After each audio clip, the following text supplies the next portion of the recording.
Istighna, hakikatul istighna itu adalah al-istighna anis labihi.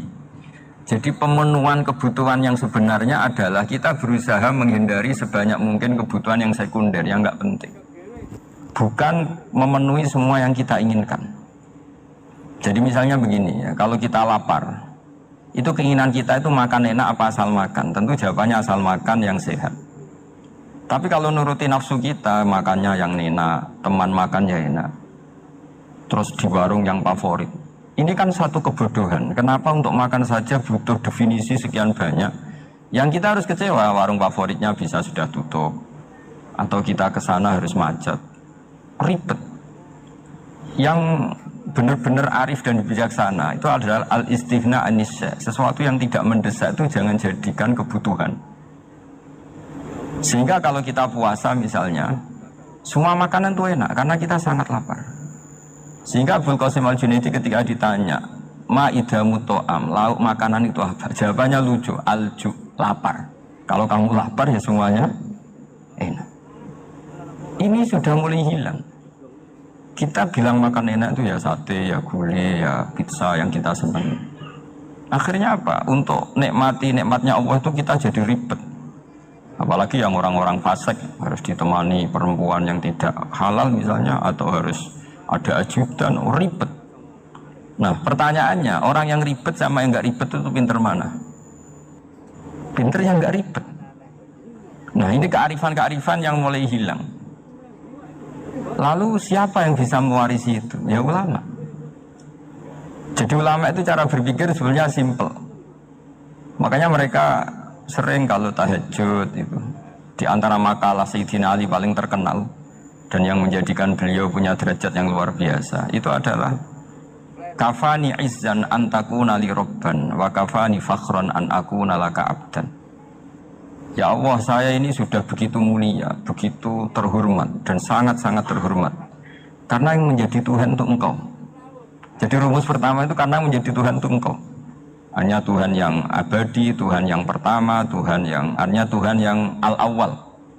Coba ya Allah, kalau saya ini punya Tuhan Fir'aun, punya Tuhan mati jadi tontonan lagi, itu kerennya di mana coba? Andaikan kita punya Tuhan Fir'aun, atau punya Tuhan yang asal-usulnya manusia, apapun hebatnya manusia itu, kita punya Tuhan manusia itu. Tuhan yang lapar, yang kalau nggak makan mungkin pingsan, mungkin bisa kena COVID, nanti Tuhannya diisolasi. Kayak apa? Makanya ketika Tuhan Allah menyindir ketuhanan selain Allah itu, Allah hanya menyindir dengan kalimat sederhana, karena yakulani to'am, yang kamu tuhankan itu masih makan. Hanya kalau nggak makan ya lemes. Jadi lama-lama ada orang gini, alhamdulillah tadi Tuhan mampir ke saya, kelihatannya lapar, setelah tak kasih makan sehat lagi. Susah nggak punya Tuhan yang seperti itu. Beda dengan Tuhan kita. Tuhan yang nggak butuh makan, nggak butuh minum, al-qayyum, zat yang berdiri sendiri tanpa butuh yang lain, al-awwal. Sebelum ada langit bumi sudah ada Tuhan kita, yaitu Allah. Bandingkan dengan Tuhan-Tuhan yang dipertuhan yang lain, yang adanya setelah bumi, misalnya Fir'aun dan sebagainya. Sehingga Sayyidina Ali pertama jadi kebanggaan apa? Kafani izzan antakuna li robban. Saya ini keren betul karena punya Tuhan yaitu Engkau. Tuhan yang lahul asma'ul husna, Tuhan yang semuanya punya kebaikan, punya keabadian, punya keagungan. Terus wa kafani fakhron an akuna laka abdan, dan saya bangga sekali karena saya menjadi hambamu. Kalau saya jadi hambanya Pak Rektor ribet kan, sudah tak hormati ternyata nanti tidak rektor, ya kan ribet kan. Terus pokoknya ribet, jadi budaknya manusia itu ribet. Makanya ada seorang wali datang ke temannya yang jadi presiden atau jadi raja. Datang ke situ karena tidak punya uang, mau minta uang karena temannya raja. Setelah sampai sana ternyata temannya ini karena orang soleh pas berdoa, ya Allah saya minta ini, minta ini, minta ini. Terus si wali tadi pulang. Tanya, kenapa kamu pulang? Ternyata dia sama, masih minta-minta kayak saya. Jadi sederhana dia. Sama-sama minta kamu, minta zat yang kamu mintain katanya. Jadi dulu itu orang itu sebegitu dekat dengan Allah. Sehingga si raja ini terus ketemu wali tadi, tanya, kenapa kamu menyepelekan saya padahal sekarang saya raja? Terus ditanya sama wali tadi, karena temannya. Kalau kamu di padang pasir tidak bisa minum dan harus minum 1 gelas, dengan ongkos kamu harus mengasihkan semua kerajaan kamu demi minuman itu. Pilih mana, minuman apa tetap jadi raja? Ya saya milih bisa minum. Saya tidak raja tetap hidup, tapi kalau nggak minum mati. Bagaimana Anda bangga dengan satu kerajaan sing la yusawi kak samain, yang tidak sama dengan segelas air. Jadi artinya terus mereka melihat jadi raja itu ya biasa, jadi presiden biasa, jadi rektor biasa. Karena mereka biasa berlogika hakikatul izzah itu ya at-taqarrub ilallah, yang benar-benar terhormat itu ya dekat dengan Allah. Begitu seterusnya mereka bikin paradok-paradok yang aneh, tapi itu menjadi pelajaran. Bapak saya Ki Nur Salim itu senang baca anekdot Nasiruddin Koja. Itu kalau bikin orang-orang aneh, itu dia datang ke satu pesta pakai baju lusuh, pakai sarung lucu atau celana lusuh, sama Sohibul Bait yang punya acara dibiarin. Setelah dibiarin dia pulang pakai jas, pakai dasi, pokoknya keren, dihormatin, pakai alpat, pokoknya dihormatin, silakan. Pas dia disuruh minum, minumannya itu disokkan saja ke sakunya. Jas, kamu harus minum yang banyak karena kamu yang dihormati, bukan saya.